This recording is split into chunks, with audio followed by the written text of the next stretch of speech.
Other companies, winners and losers. You mentioned the auto parts company, maybe people that own parking structures, but of the current big high tech companies, who are going to be some of the winners and who are going to be some of the losers.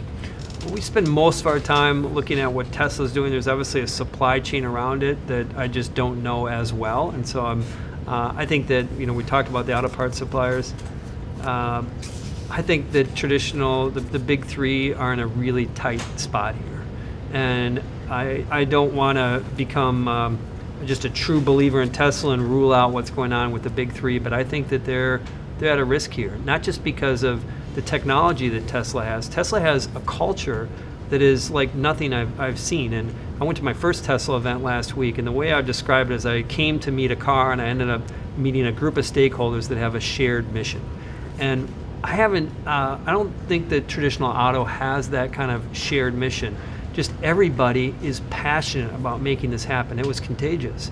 And so the reason why I think that big auto, they lack that piece, and separately is they have some legacy issues around labor that makes it difficult to compete.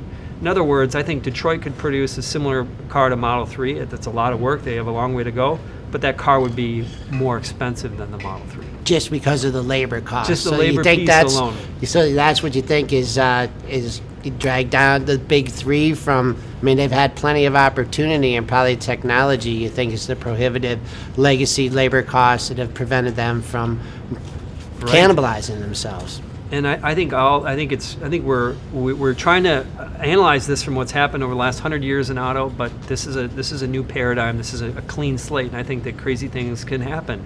I think that how people view transportation, if you talk to millennials, they're less interested in the brand of their car. They're more interested in the cost and the efficiency of the transportation.